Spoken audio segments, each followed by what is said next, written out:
I know one guy who thought that he was the only person that could control these particular elephants.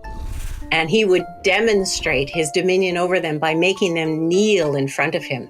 And that he would put his foot on them and show that he could control them. I think it harkens back to circuses, but, the lion tamer would show that the lion tamer could put its head in the lion's mouth because the lion wouldn't dare to eat that lion tamer. So it seemed to be a way to gain respect and to show that they were the top dog.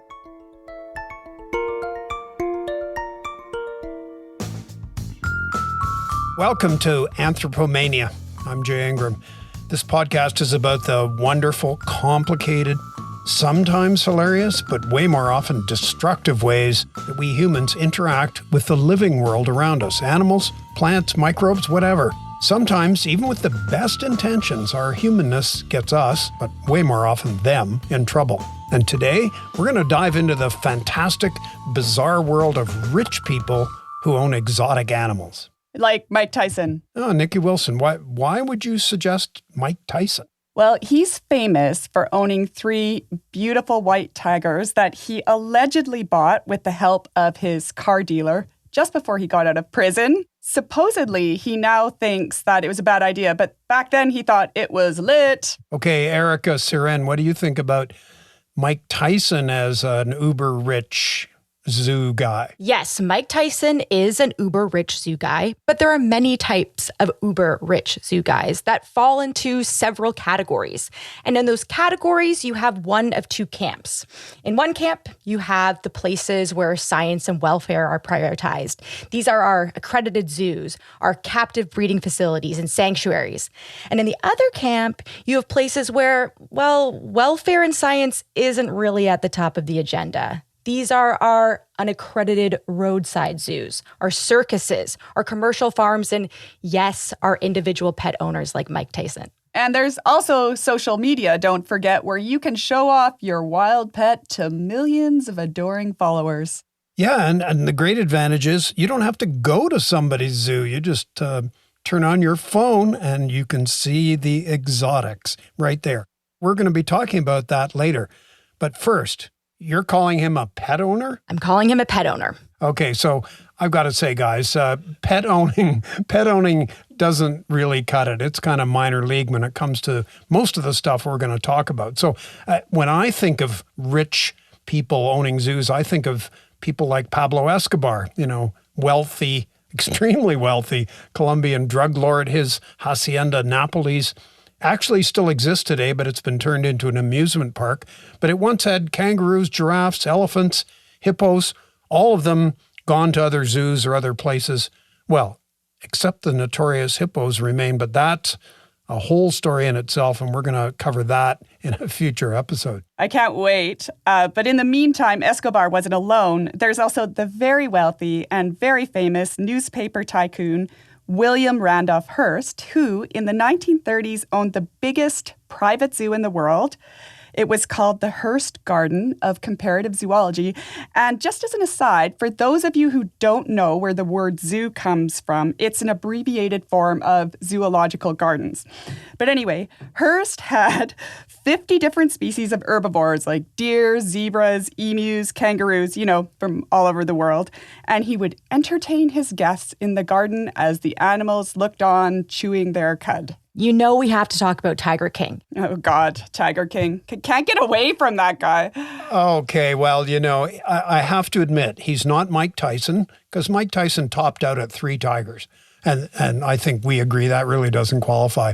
Tiger King had way more tigers than that. But boy, if anyone's a roadside zookeeper, that guy is. I would grudgingly include him with Pablo Escobar and William Randolph Hearst. Yeah, so, there is Escobar, there was Michael Jackson's zoo in California, Hearst's and so on. But in Anthropomania, we're not interested so much in what range of animals there were in this array of zoos, but the people themselves, particularly their motivation.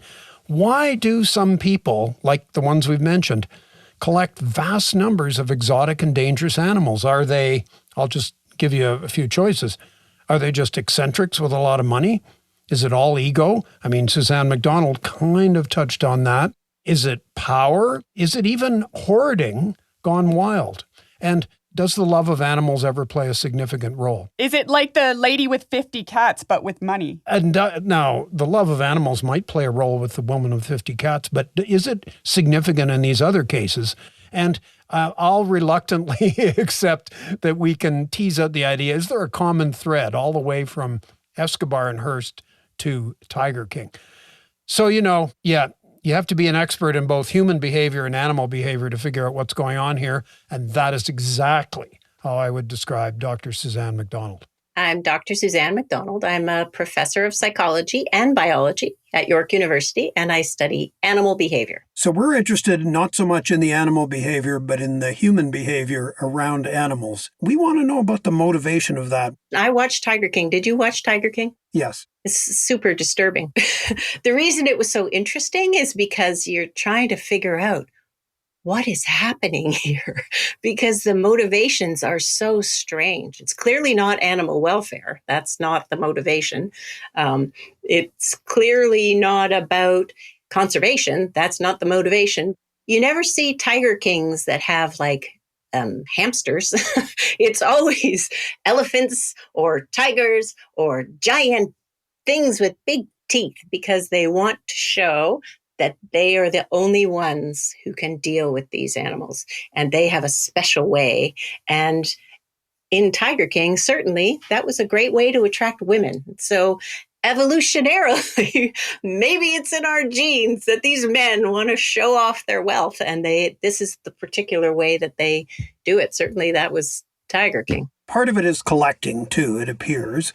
Although, you wonder if somebody that collects English china really has anything to do with somebody who collects tigers. But, I've heard the suggestion that, the little old lady down the street or the man who lives by himself and has 50 cats, if that person had money, they might create their own zoo. Do you think that there's possibly that kind of commonality?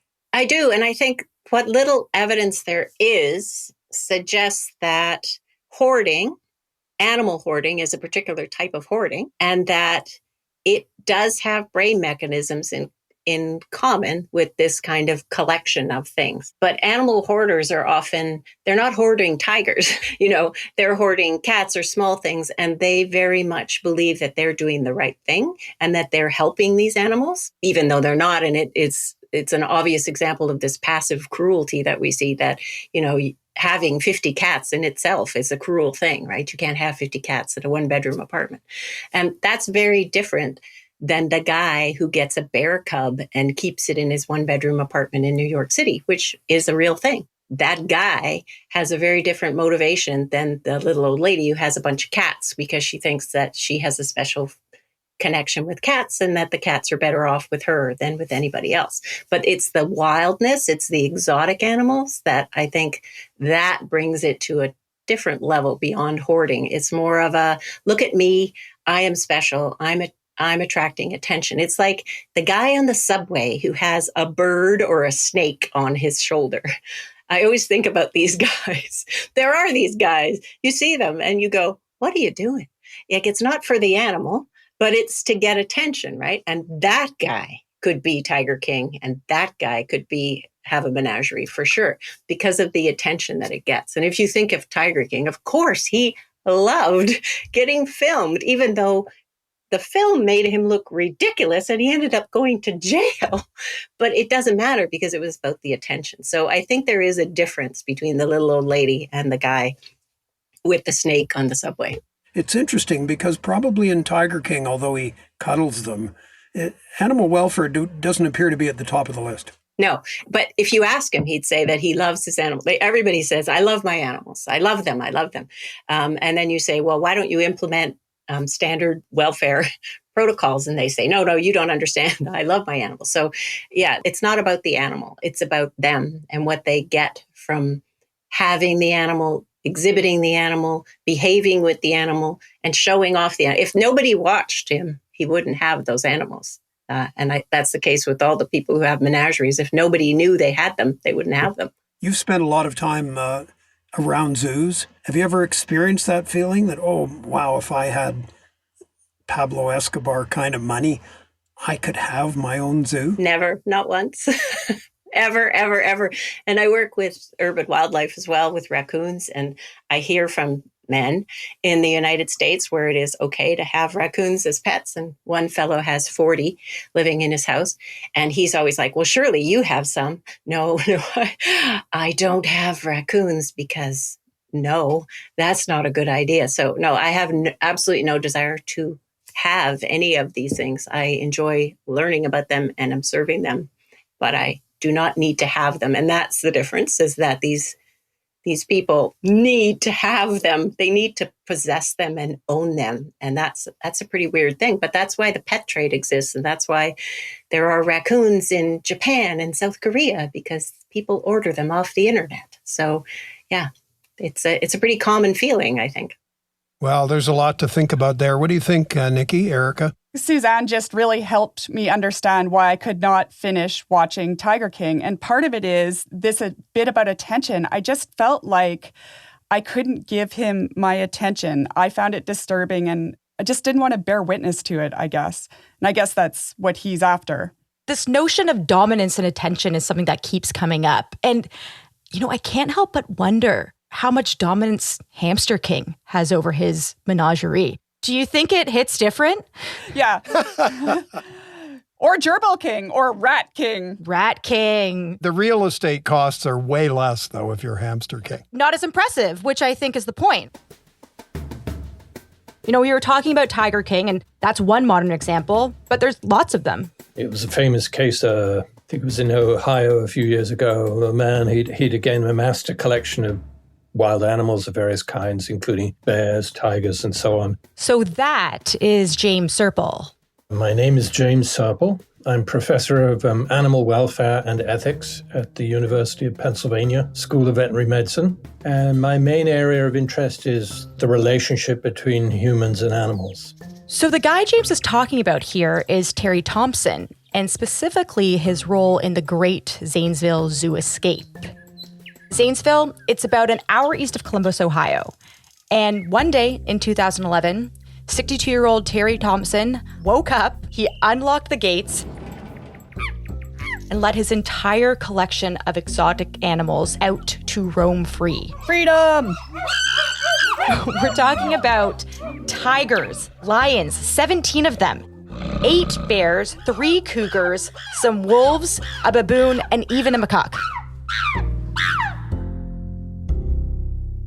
He then had some kind of emotional breakdown and released all of the animals and then killed himself. And the local police department had to deal with all these animals wandering around. And the result was that they shot all of these animals. Unfortunately, in this country, there's very few restrictions on people's private ownership of these animals. You've seen it all in things like Tiger King and other things like that. But it's a big mistake. These are large, dangerous animals. They're very expensive to keep. It's the kind of thing that really ought to be strictly regulated, both for the sake of the general public and for the sake of the animals. In natural tiger populations, every so often they throw a mutation. So it has dark stripes, but the fur, instead of being sort of a nice sandy, orangey brown color, is white.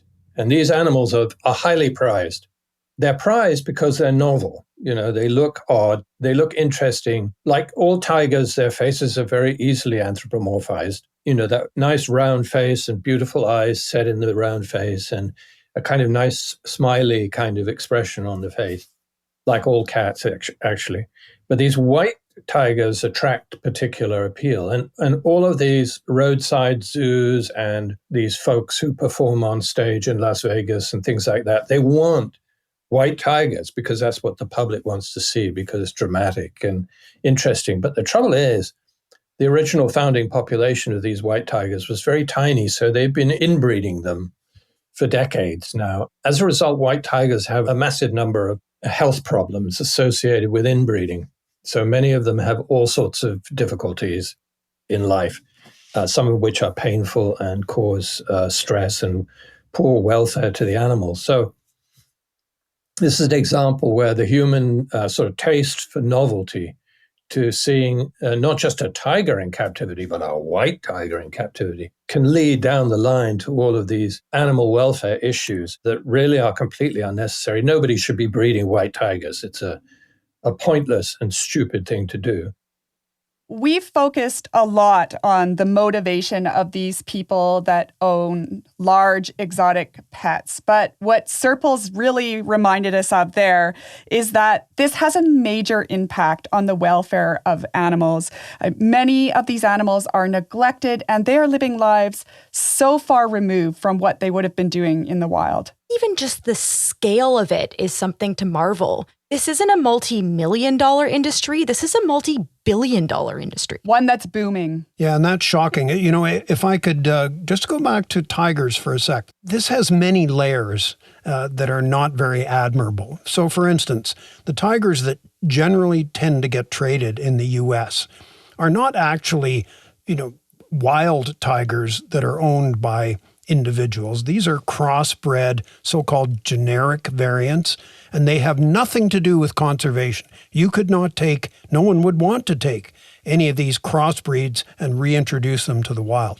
So that's had one major impact. The American government has been very slow to get involved in regulating this trade. Why? Because they're not just white tigers like James Serpell mentioned. They're matings between lions and tigers. Male lions with female tigers or vice versa, or then you get some of those crossbreeds and you've got animals that don't exist anywhere except in the exotic animal trade in the U.S. And let me just say one other thing too. One of the main things about roadside zoos that have tigers is that you can cuddle the cubs. And, Serpell mentioned their faces are lovely. That you can only do that up to about the time they're 100 days old. Then they're too dangerous. And then what do? Many of these zoos just get rid of them. They trade them, they sell them off because they're too dangerous.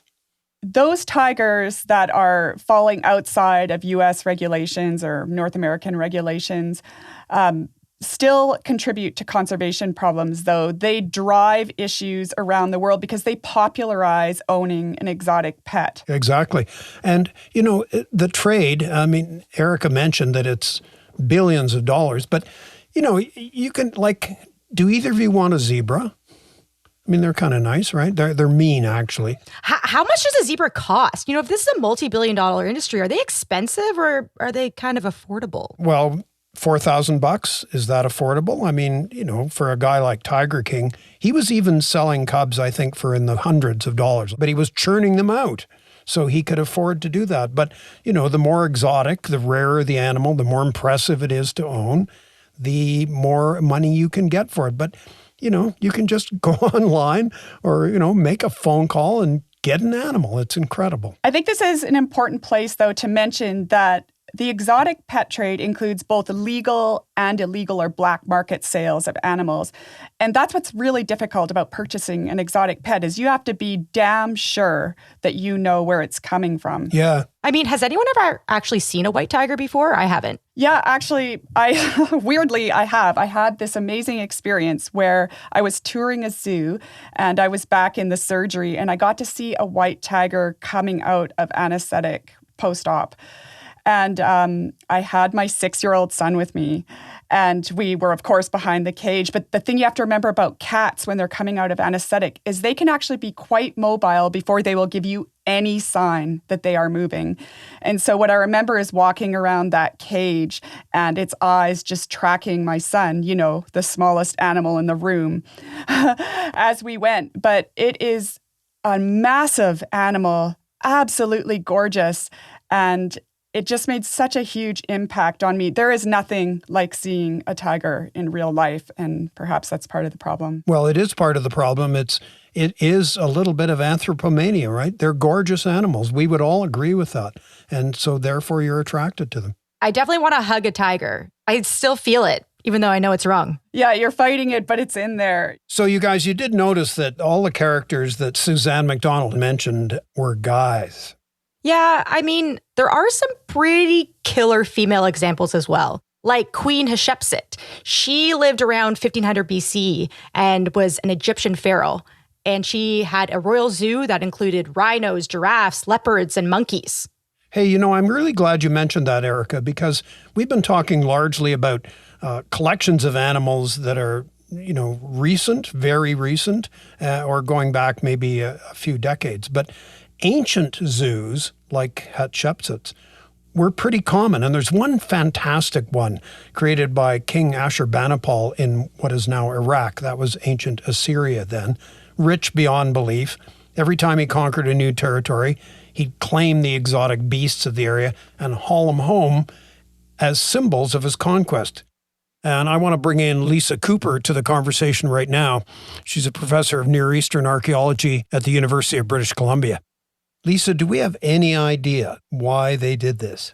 We think the motivation was probably related to demonstrating the power and the control that the king had over a vast empire. So a lot of the inscriptions that we have from the Assyrian kings mention the various types of animals that they captured in the context of their military campaigns. So the captured animals may be symbolic, just like all the exotic plants that were also brought back from these places as well.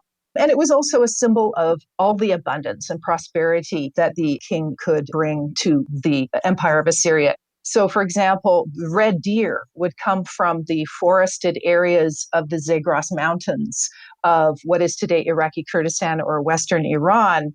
Fallow deer, another type of deer that is mentioned, would have come from the northern part of Syria. Gazelle would have probably come from the ancient kingdom of Elam, which is in southwestern Iran. And they would have been a really nice visual testament to the king's power, his conquests, his dominion, or his control over these distant regions from all these different terrains, these mountains, deserts, and forests.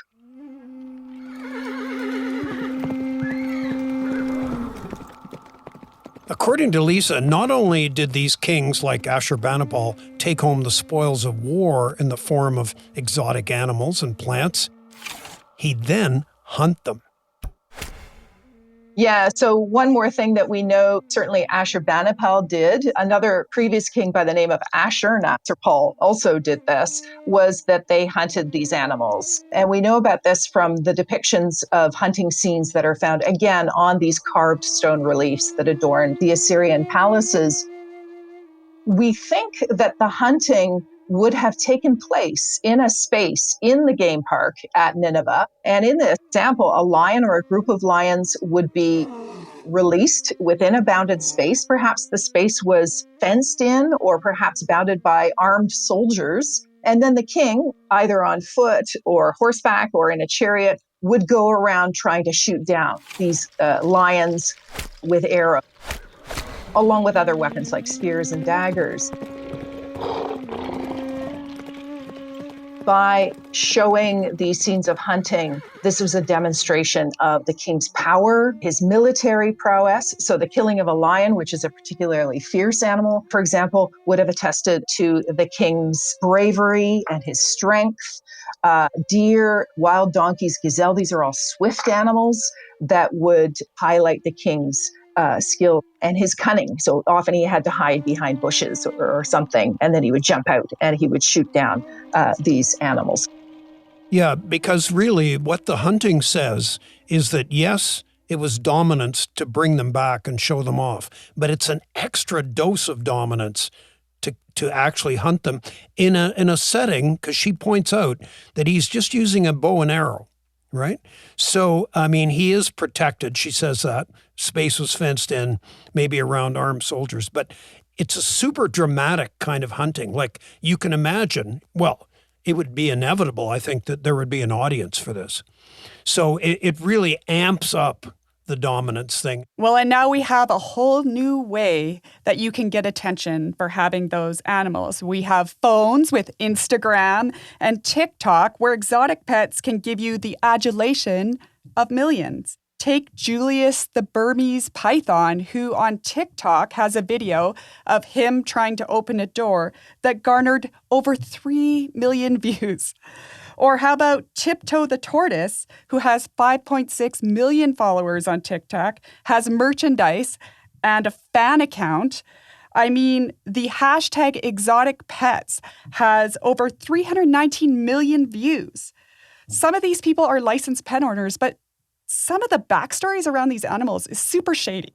A lot of people who have that need to have likes and views and whatever, they realize that having an exotic animal is one way to do that.